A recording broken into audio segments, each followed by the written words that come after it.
Hi అండి. Today ఇల్లు ఇల్లాలు పిల్లలు ఎపిసోడ్ ఏం జరిగిందో చూద్దామా? ఏంటో సాగర్ ఇలా చేశాడు, అసలు ఏం జరుగుతుందో అన్నట్టుగా ఆలోచించుకుంటూ ఉంటుంది నర్మద. ఈ లోపల సాగర్ వచ్చి, చాలా హ్యాపీగా ఉంది కదా నర్మద, నాకు ఈ బరువు బాధ్యతలన్నీ తీరిపోయినాయి నర్మద. నాన్నకి ఎలా చెప్పాలా అని బాధపడ్డాను. అయినా నీకు ఇసమంత కూడా ఏమీ లేదేంటి సాగర్? ఏంటి లేకపోవడం ఏంటి నర్మదా? అసలు ఆ వల్లి వాళ్ళకి ఇవ్వడం ఏంటి? ఆ వల్లి వాళ్ళ అమ్మా నాన్న ఎంత మోసం వాళ్ళో తెలుసా? అవన్నీ నాకెందుకు నర్మదా? అన్నయ్య వదిన చూసుకుంటానన్నారు, అదొక్కటే నాకు చాలు. అదేంటి సాగర్, నువ్వు ఇలా జాబ్ చేయడం వల్ల మీ నాన్నకి ఎంత దూరం అవుతున్నావో నీకు తెలుస్తుందా సాగర్? అవన్నీ నాకు తెలీదు నర్మదా. నేను నేను నిన్ను ప్రేమించినప్పుడు ఎంత హ్యాపీగా, నీ ప్రపోజ్ చేసినప్పుడు ఎంత హ్యాపీగా ఉంది, ఇప్పుడు నాకు అంత హ్యాపీగా ఉంది నర్మదా. నీకు అర్థమవుతుందా నర్మదా అని చెప్పేసి సాగర్ అంటూ ఉంటాడు. ఏదేమైనా సాగర్, నువ్వు చేసింది నాకు కరెక్ట్గా లేదు అని చెప్పేసి అంటూ ఉంటాడు. నర్మద, నువ్వు ఇలాగే మాట్లాడితే తండ్రికి భార్యకి మధ్యన నేను సముద్రుల్లా ఉండిపోయాను అన్న బాధ నాకు కలిగించుకు నర్మదా అని చెప్పేసి వెళ్ళిపోతాడు సాగర్. ఇంకా ఏం చేయాలో తెలియక అత్తగారి దగ్గరికి వస్తుంది నర్మద. అత్తయ్య అత్తయ్య అంటే, నాతో మాట్లాడొద్దన్నాను కదా, ఎందుకు నాతో మాట్లాడుతున్నావు అని చెప్పేసి అంటూ ఉంటుంది. ఇంకేం చేయాలో తెలియక ఎలాగైనా సరే అత్తయ్యతో మాట్లాడాలి అంటే ప్రేమను తీసుకురావాలి అని చెప్పేసి ప్రేమ దగ్గరికి వెళ్ళేసరికి ప్రేమ కూర్చుంటూ ఉంటుంది. ఈ లోపల ధీరజ్ వచ్చి, ఏ రేపొద్దు నీకు ఎగ్జామ్ ఉంది గుర్తుందా అంటే, ఒరే ధీరజ్ ఏం వద్దురా, ఎగ్జామ్ వద్దు ఏమొద్దు, నేను చెప్తున్నాను కదరా ఏమీ వద్దు అని అన్నా కూడా, తింగరగా మాటలు మాట్లాడకుండా ముందు ఎగ్జామ్కి ప్రిపరేషన్ చేసుకో, అయిపోతే రివిజన్ చేసుకో, అర్థమవుతుందా అని అనేసరికి, ఒరే నీకు ఏమీ అర్థం కావట్లేదు, మావయ్య చాలా సీరియస్ అవుతాడు అని అనేసరికి, ఏదేమైనా నువ్వు ఎగ్జామ్ రాయాలి అంటాడు. ఈ లోపల చిన్నపాటి రొమాన్స్ జరిగేసరికి కరెక్ట్గా నర్మద అక్కడికి వస్తుంది.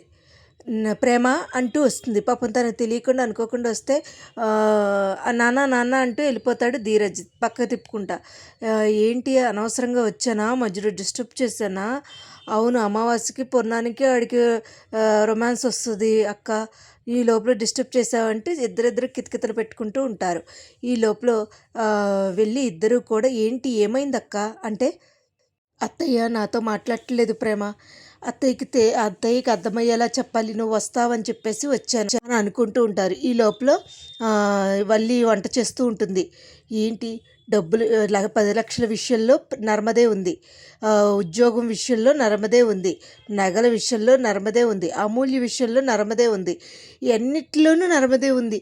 నన్ను మా ఆయన కొట్టాల్సింది నర్మదే కొట్టింది, ఏంటి బతుకు అబ్బా అనుకుంటూ ఉంటుంది. అనుకుంటూ ఉంటే ఈ లోపల అత్తగారు వచ్చి బుజ్జమ్మ వచ్చి, మా ఇంటి దీపం అంటే మొఖం అంతా కాలిందట, అలాగా ముద్దాడితే మొఖం అంతా కాలిందన్నట్టు ఈ ముద్దుల కోడలు అని అంటే ఇలాగే ఉంటుంది అంటే, ఎవరత్తయ్యా ఎవరి గురించి, ఇంకెవరు గవర్నమెంట్ ఉద్యోగస్తురాలు ఉన్నారు కదా ఆవిడ గారి గురించి, అది కాదత్తయ్యా ఏమైందత్తయ్యా అని అనేసరికి ఈ లోపల నర్మదా ప్రేమ ఇద్దరూ వస్తారు.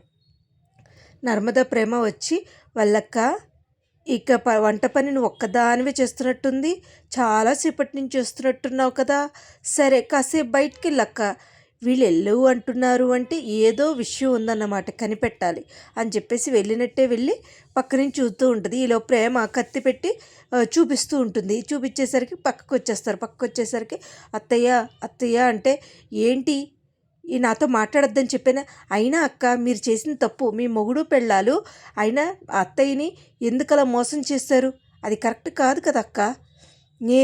కొడుకు మీద చూపించేసింది ఇది కోడల మీద ఎలా చూపిస్తారు ప్రేమ అంటే, కొడుకు అంటే సొంత కొడుకు, కోడలంటే బయట నుంచి వచ్చిందనే కదా అలుసు అని చెప్పేసి అంటూ ఉంటుంది నర్మద.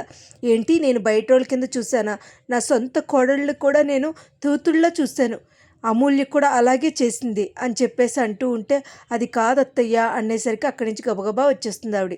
వచ్చేసరికి మళ్ళీ అత్తయ్య అత్తయ్య అనేసరికి ఈరోజు ధీరజ్ కూడా వస్తాడు.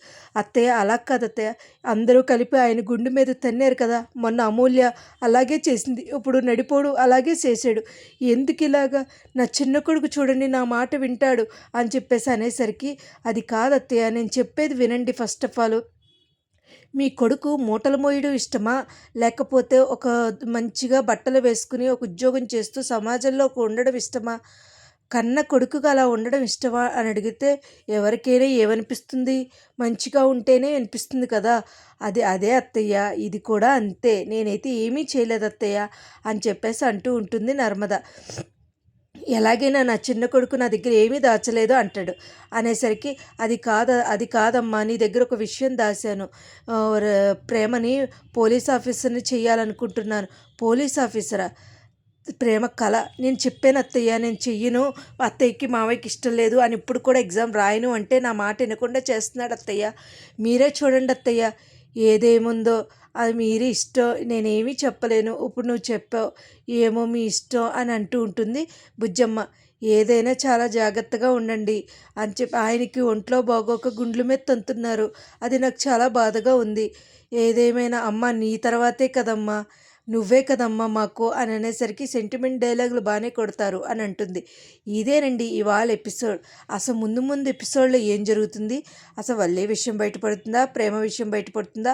సాగర్ ఏం చేస్తాడో అనేది మనం ముందు ముందు ఎపిసోడ్ చూద్దాం. నా వీడియోస్ కనుక నచ్చినట్టయితే లైక్ చేసి